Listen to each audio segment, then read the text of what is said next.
Break के बाद फिर से आपका इस्तकबाल और आगे बढ़ते हैं। लद्दाख में तकरीबन 10,000 तिब्बती आबाद है। वो यहाँ गुज़श्ता 30 बरसों से कारोबार करते हुए अपने आबाई वतन के लिए भी फिक्रमंद रहते हैं। करगिल फोरेंसिक लद्दाखी के इलाकाई कन्वीनर नॉर्थ रीजन ने एक प्रेस कॉन्फ्रेंस में करगिल में तिब्बत सपोर्ट ग्रुप्स के मेंबरान के नामों का ऐलान किया। हम अपने नाजरीन को बता दें कि भारत और दुनिया भर में ऐसे कई ग्रुप सरगर्म हैं जो तिब्बती रेफ्यूजी और लोगों के लिए काम करते हैं और चीन की तरफ से तिब्बत पर जुल्म और नाइंसाफी के खिलाफ खड़े हुए हैं। इस मौके पर सीनियर सहाफी और समाजी कारकुन गुलाम नबी जिया ने प्रेस से खिताब करते हुए कहा कि करगिल के लोग हमेशा चीन, पाकिस्तान, इसराइल या दुनिया के किसी भी हिस्से में जुल्म के खिलाफ उठने वाली आवाज का साथ देते हैं। दरअसल 62वीं तिब्बत यौम जमहूरियत की तकरीबात के सिलसिले में करगिल में तिब्बत सपोर्ट ग्रुप्स बनाए गए हैं। गुलाम नबी जिया सीनियर सहाफी और मंसूर अहमद बानी मेंबर होंगे और एडवोकेट मुर्तजा अली ग्रुप के कानूनी मुशीर होंगे।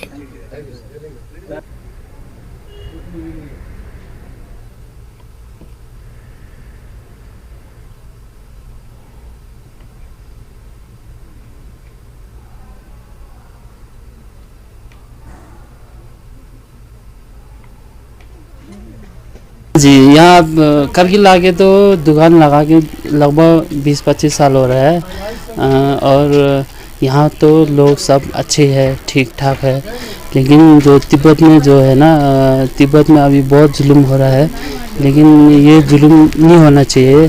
तिब्बत सपोर्ट ग्रुप जो है हिंदुस्तान में core group for Tibetan cause के लिए बहुत बड़ा एक एनजीओ है, पूरे हिंदुस्तान में छाया हुआ है।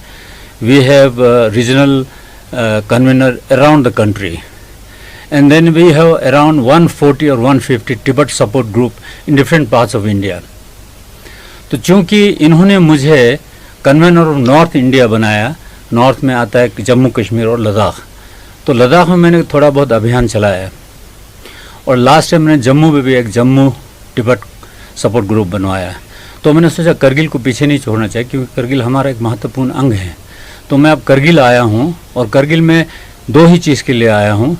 Whenever you start anything new, कोई भी चीज़ आप आगाज़ करते हैं तो छोटे नन्हे कदम से होता है। तो मैंने सोचा प्रेस कॉन्फ्रेंस के थ्रू आप लोगों से मुखातिब होऊंगा।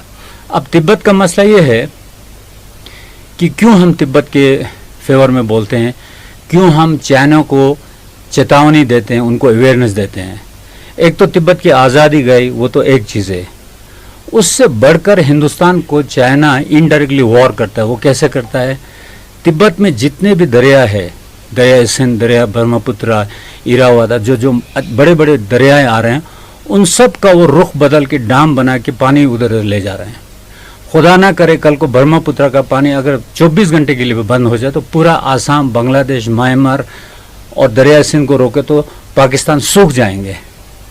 तो चाइना का ये जो पॉलिसी है, इस पे इंटरनेशनल लेवल पे यूएन में भी लोग इस पे इसका वो करते हैं, मजम्मत करते हैं कि भाई इस तरह आप exploitation of nation and genocide of a culture और कम्युनिटी को मत करो बोल के। तो ये शुरुआत है, आगाज़ है। मैं चाहूँगा कि करगिल के बाशिंदे भी इस बात से वो हो जाए, मतलब अवेयर हो जाए, इन्हें पता लगे। हम वैसे किसी से दुश्मनी करते हैं, किसी पड़ोसी से हम दुश्मनी नहीं करते, लेकिन पड़ोसी हमको इनडायरेक्टली पहले तो तिब्बत को खा गया, दलाई लामा के साथ 80,000 आदमी को बिल्कुल बाहर भेज दिया। अब उनके साथ जेनोसाइड हो रहा है तिब्बत में, फ्रीडम ऑफ स्पीच नहीं, ह्यूमन राइट्स का वहाँ प्रॉब्लम है। तो अगर पड़ोसी हम हिंदुस्तानी नहीं बोलेंगे तो कौन बोलेंगे? कब तक हम सहेंगे? तो लेह डिस्ट्रिक्ट में इसके बहुत अच्छा अवेयरनेस है और करगिल के बाशिंदे भी, हम लोग भी, करगिल किसी से कम नहीं है।